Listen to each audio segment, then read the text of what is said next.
Ammukutty teacher അറിഞ്ഞില്ലേ? മാധവൻ മാഷ് വളരെ അത്യാസനയിലേക്ക് കിടക്കുക.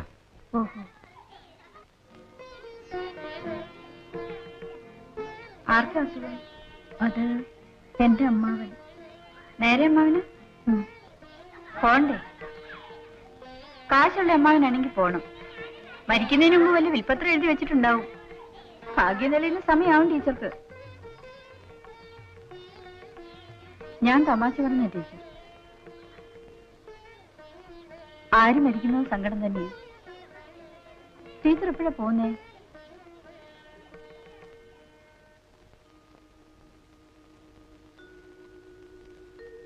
അച്ഛന് ഇല്ല, വ്യത്യാസമൊന്നുമില്ല. ഞാനാ ഫോൺ ചെയ്ത്. ഭാഗ്യത്തിന് ഞാൻ വീട്ടിലുണ്ടായിരുന്നു. ഇപ്പോൾ ബോധമൊക്കെ ഉണ്ട്.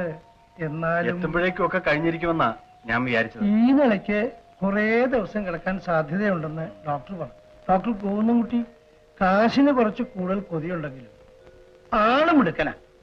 വലിയ വായിക്കൾ ഇളകുന്ന ലക്ഷണമുണ്ട്. എന്നാലും നാളത്തേക്ക് നോക്കിയാൽ മതി.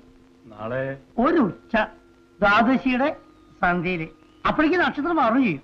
അല്ല, ഞാനിവിടെ പറയുന്നേ, സ്വർഗവാതിൽ തുറക്കണ ആ സമയത്ത് ഉറപ്പാ.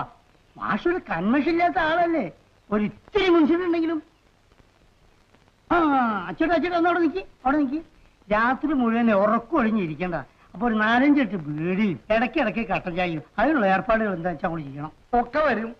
താനിന്റെ ഇടയ്ക്ക് നല്ല ദുസ്വഭാവം ഉണ്ടല്ലോ, അത് കാട്ടായിരുന്നാ മതി. ബാക്കി എന്തായാലും മരിപ്പിക്കാൻ ചെന്ന സ്ഥലത്ത് അങ്ങനെ ഒരു ദുഷ്പേര് ഞാൻ ഇതുവരെ സമ്പാദിച്ചു വെച്ചിട്ടുണ്ടോ?